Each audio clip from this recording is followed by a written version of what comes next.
Nagsisimula ang pelikula sa mataong lungsod ng Chicago kung saan ang bilang ng krimen ay tumaas hanggang sa pinakamataas. Ang mga ulat sa balita ay sumasaklaw sa ilang insidente ng pamamaril, pagnanakaw, at pagpatay. Lahat ay apektado, mula sa mga bata hanggang sa mga senior citizen. Sa gitna ng kaguluhang ito, nakita natin ang dalawang pulis na nakipagbarilan. Ang isa sa kanila ay nasugatan na may maraming tama ng bala sa dibdib, habang ang isa ay isinugod siya sa ospital. Sa pagdating, ang trauma surgeon na si Paul Kersey ay tinawag upang gamutin ang nasugatan na opisyal. Sa kasamaang palad, bago siya makagawa ng anumang aksyon, ang pulis ay pumanaw dahil sa matinding pagkawala ng dugo. Ang eksena ay humahantong sa tahanan ni Paul kung saan nakilala namin ang kanyang asawang si Lucy at ang kanilang anak na si Jordan. Tila napakalapit nila sa isa't isa at madalas na ibinabahagi ang lahat ng kanilang mga sikreto. Nang maglaon, dumalo sila sa isa sa mga laro ng soccer ni Jordan kung saan pinagalitan ng nakakainis na magulang ang referee. Sinabihan siya ni Paul na huminahon, ngunit sinimulan siyang insultuhin ng lalaki. Nagagalit dito si Paul ngunit bago pa siya makaganti, pumagit na ang kanyang asawa at dinala siya palayo. Kasunod ng laro, ang pamilya Kersey ay lumabas para sa tanghalian kasama ang kapatid ni Paul na si Frank. Masaya silang nagkukwentuhan tungkol sa kanilang buhay at trabaho. Pagkatapos kumain, lumapit sa kanila ang isang valet na nagngangalang Miguel para kunin ang kanilang sasakyan. Habang ginagawa iyon, naririnig niya ang pamilya na nag-uusap tungkol sa kanilang mga paparating na plano. Di nagtagal ay napagtanto niya na sila ay maruming mayayaman, at tinutupok nito ang kanyang isip ng kasakiman. Kaya maya-maya, habang inaasikaso ni Miguel ang kanilang sasakyan, palihim niyang kinukunan ng litrato ang kanilang address. Tumalon ang eksena sa Miyerkules ng gabi, ang pamilya Kersey ay naghahanda para sa hapunan sa kaarawan ni Paul. Ngunit nang malapit na silang umalis, nakatanggap siya ng tawag na kailangan niyang pumunta sa ospital. Hindi makatanggi si Paul sa isang agarang operasyon kaya napagpaliban ang hapunan para sa susunod na gabi. Pagkaalis niya, lumabas din ang mga babae para mamili. Gusto pala nilang mag-bake ng birthday cake at sorpresahin siya. Umuwi sila dala ang mga gamit makalipas ang isang oras. Ngunit lingid sa kanilang kaalaman, isang puting van ang nagbabantang nakaparada sa malapit. Sa susunod na eksena, sinimulan ni Lucy ang paghahanda para sa cake, habang nasa itaas si Jordan. Mukhang maayos naman ang lahat hanggang sa biglang napansin ni Lucy na bukas ang bintana. Nang isara niya ito, may nakita siyang maruruming bakas ng paa sa loob ng bahay. Naalarma, mabilis niyang tinawag ang kanyang anak, hinihimok siyang bumaba. Ngunit lingid sa kanyang kaalaman, si Jordan ay na-hostage na ng isang nakamaskara na nanghihimasok. Ilang sandali pa, pumasok ang pinuno ng grupo at itinutok ang baril kay Lucy. Mahinahon niyang hinihiling na buksan niya ang safe kung ayaw niya ng gulo. Dahil wala nang ibang pagpipilian, atubiling sumunod si Lucy at ibinigay sa kanya ang lahat ng kanilang mahahalagang bagay. Samantala, nakatali si Jordan sa ibaba at iniwan sa kamay ng dalawa pang kasabwat. Sinubukan ng isa sa kanila na pagsamantalahan siya, ngunit ang isa pang lalaki ay namagitan at binalaan siya na manatili sa plano. Nagdulot ito ng mainit na pagtatalo sa pagitan ng dalawa, na nagbibigay kay Jordan ng pagkakataon na makakuha ng kutsilyo. Mabilis niyang hinampis ang mukha ng isa sa mga nanghihimasok. Kasabay nito, dumating din si Lucy at sinamantala ang pagkakataong ihagis ang kumukulong tubig sa mukha ng lalaki. Ngunit ito ay naging isang malaking pagkakamali dahil ang galit na pinuno ay nawala ng kontrol at nauwi sa pagbaril sa mag-ina. Kasunod ng pag-atake, isinugod sila sa parehong ospital kung saan nagtatrabaho si Paul. Nalaman niya na dalawang pasyenteng malubhang nasugatan ang dinala at pumunta upang suriin. Ngunit pagpasok pa lang niya sa silid, nabigla siya nang malaman na ang dalawang pasyente ay ang kanyang asawa at anak. Nakalulungkot, pumanaw si Lucy pagkarating sa ospital, habang si Jordan ay nakomo. Nang maglaon, binisita si Paul nina Detectives Kevin Rains at Leonor Jackson, na nagsasagawa ng investigasyon sa kaso. Nagtanong sila sa kanya ng ilang mga katanungan at sa wakas ay dumating sa konklusyon na ang insidente ay isang pagnanakaw na nagkaroon ng malagim na aksyon. Makalipas ang ilang araw, humingi ng tulong si Paul sa isang therapist para makayanin ang trauma. Ibinahagi din niya ang tungkol sa kanyang paghihirap sa pagtulog dahil nakakaranas siya ng maraming bangungot kamakailan. Bilang tugon, pinayuhan siya ng therapist na magpahinga ng maayos at binigyan siya ng ilang mga anti-depression na gamot. Nang gabing iyon, habang naglalakad, may nakasalubong si Paul na dalawang lalaking nanliligalig sa isang babae. Sinubukan niyang makialam ngunit nauwi ito sa pagbugbog sa kanya ng mga lalaki. Sa susunod na eksena, habang nanonood si Paul ng TV, nakakita siya ng isang advertisement tungkol sa isang tindahan ng baril. Naintriga, nagpasya siyang kumuha ng baril para sa kanyang sarili. Bumisita siya sa ibang pagkakataon sa tindahan na itinampok sa ads kung saan siya ay tinutulungan ng isang magiliw na tindera. Tinuturuan niya siya sa proseso ng pagkuha ng baril at binibigyan siya ng mahahalagang impormasyon. Gayunpaman, nagpasya si Paul na maglaan ng ilang oras upang isaalang-alang ang kanyang desisyon bago umalis. Sa isa pang araw sa ospital, tinawag si Paul para magsagawa ng operasyon sa isang biktima na tinamaan ng baril. Habang sinusubukan nilang ilipat ang pasyente sa operating bed, may nahulog na baril mula sa kanyang bulsa. Pagkatapos ay maingat na sinipa ni Paul ang baril sa ilalim ng kama at kinuha ito sa ibang pagkakataon nang hindi nakakaakit ng anumang atensyon. Pagdating sa bahay, sinuri niya ang baril at nagsimulang pag-aralan ang lahat ng kanyang makakaya tungkol sa mga baril. Sa susunod na ilang linggo, ipinagpatuloy niya ang kanyang trabaho sa ospital sa araw at inilalaan ang kanyang mga gabi sa pagsasanay sa pagbaril. Isang gabi, lumabas si Paul para mamasyal, na nakahudi at nakatago ang baril sa kanyang bulsa. Habang naglalakad siya sa mga lansangan, hindi niya inaasahang may nakasalubong siyang dalawang lalaki na umaatake sa mag-asawa. Binugbog nila ang lalaki at ninakaw ang kanyang sasakyan, kasama ang kanyang kasintahan na nasa loob. Ngunit bago sila makatakas, binaril ni Paul ang mga gulong ng kotse, dahilan upang ito ay lumihis at bumangga sa isang poste. Ang pag-urong mula sa baril ay nasugatan ang kanyang kamay, ngunit nagawa niyang makuha ang kanyang sandata. Pagkatapos ay binaril niya ang natitirang umaatake, na pinatay siya sa lugar. Sa resulta ng insidenteng ito, iniligtas ni Paul ang babae sa loob ng kotse bago tumakas sa pinangyarihan. Lingid sa kanyang kaalaman, isang babae sa kalapit na kafe ang nag-record ng buong pangyayari sa kanyang telepono. Ang mga tiktik ay dumating sa pinangyarihan makalipas ang ilang sandali at nabigla sila sa marahas na katangian ng mga pagpatay. Ngunit ang tanging mga lead na mahahanap nila ay ang pumatay ay isang puting lalaki na nakahudi, at ang kanyang kamay ay nasugatan sa paghaharap. Kinabukasan, ang babaeng nag-record ng pamamaril ay nag-upload ng video online, at mabilis itong naging viral. Pinanood ni Paul ang video at natuklasan na binigyan siya ng pangalan na The Grim Reaper. Nang maglaon, sa ospital, ginagamot niya ang kanyang nasugatan na kamay bago simulan ang kanyang trabaho. Pagkatapos ay pinuntahan niya ang isang bagong pasyente, isang batang lalaki na binaril sa binti ng isang lokal na nagbebenta ng droga na kilala bilang Ice Cream Man. Nalaman ni Paul na ang taong ito ay isang marahas na tao na bumaril sa mga tao nang walang dahilan. Sa makatuwid, siya ay nagpasya na gawin ang mga bagay sa kanyang sariling mga kamay.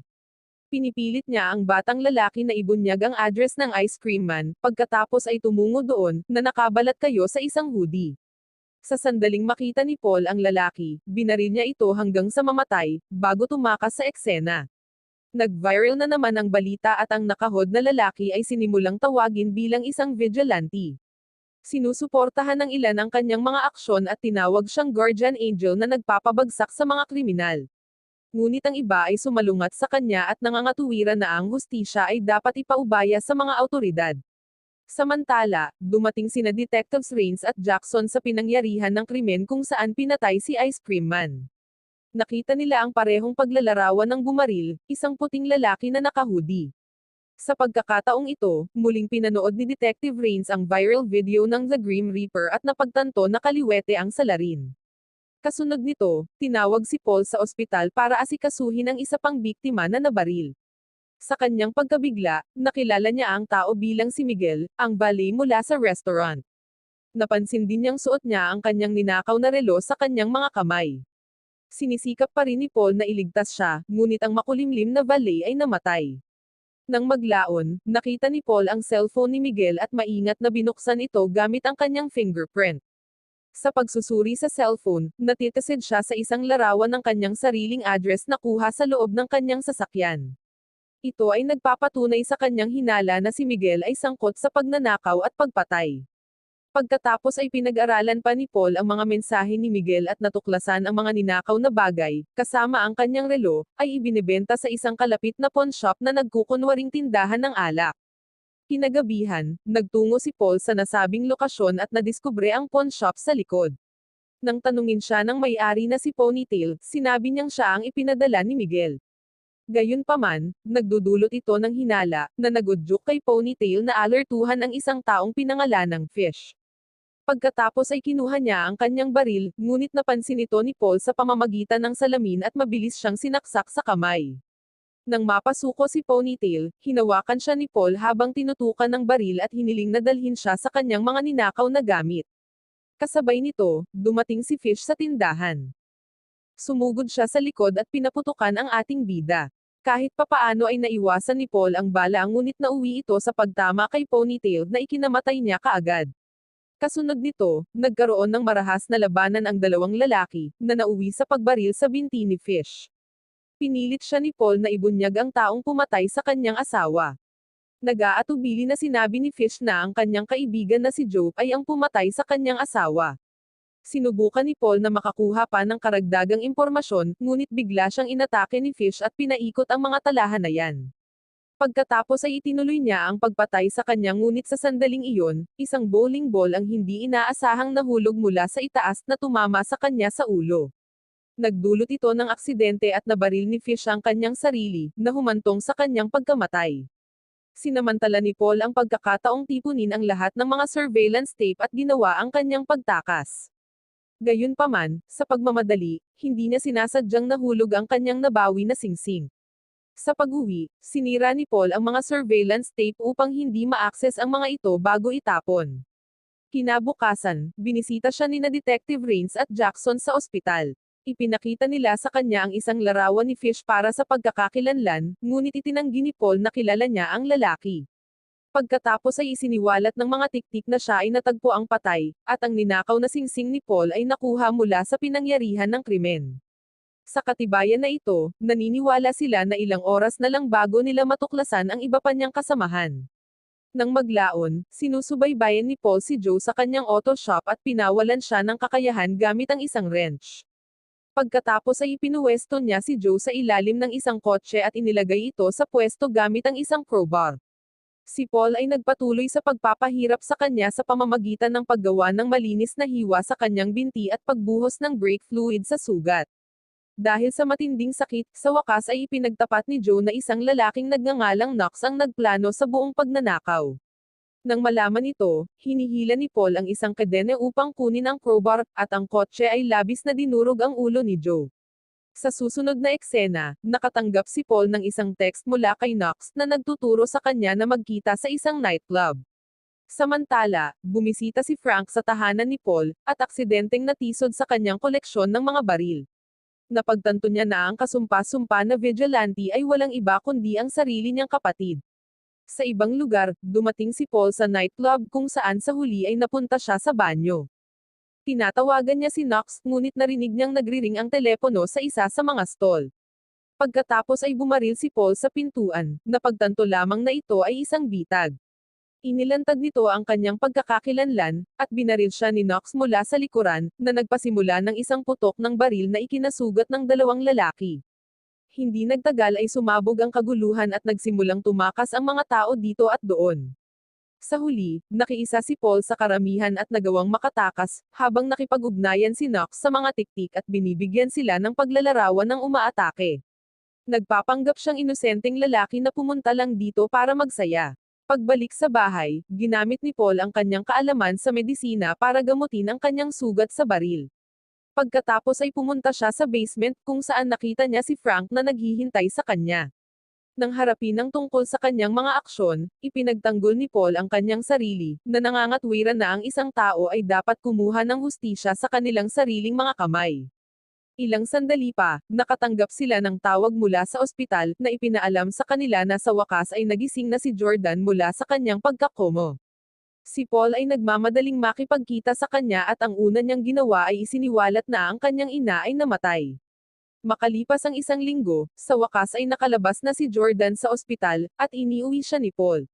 Sa pagkakataong ito, legal na siyang bumili ng baril para panatilihing ligtas ang kanyang anak. Alam niyang susundan sila ng mga masasamang tao sa lalong madaling panahon. Isang gabi, nakita ni Paul na may tumakbo sa kanilang bakuran kaya mabilis niyang itinago si Jordan sa loob ng isang aparador. Ito pala ay walang iba kundi si Knox na bumalik kasama ang dalawang kasabwat. Mukhang nakapaghanda na si Paul, at madali niyang napatay ang dalawang guns. Gayunpaman, kahit papaano ay natalo siya ng tuso na si Knox at binaril siya sa balikat. Pagkatapos ay naghahanda siyang tapusin siya ngunit sa sandaling iyon, dumating si Jordan sa eksena. Ang panandaliang pagkagambala ay nagpapahintulot kay Paul na maglabas ng isang malaking baril mula sa ilalim ng mesa at barilin si Knox, sa wakas ay pinatay siya. Kasunod nito, dumating si Detective Rains sa pinangyarihan para sa kanyang karaniwang pagsisiyasat. Alam na niya ang tunay na pagkakakilanlan ni Paul sa puntong ito, kaya nagpa siyang tulungan siya. Gumagawa si Rains ng kwento na bumalik si Knox sa bahay ni Paul dahil sa takot na baka makilala siya ni Jordan. Nagkaroon sila ng alitan at nauwi ito sa pagpatay ni Paul kay Knox bilang pagtatanggol sa sarili. Ngayon, nang sa wakas ay isinara na ang kaso, at ang paghihiganti ay natapos na, ang mag-ama ay nagsimulang mamuhay ng maligaya. Makalipas ang ilang linggo, habang naglalakad si Paul sa kalsada, napansin niya ang isang lalaki na nagnanakaw ng mga bagahe sa iba. Dahil iniwan niya ang kanyang vigilante na pamamaraan, tinawag na lang niya ang lalaki at nagkunwaring babarilin siya gamit ang kanyang daliri.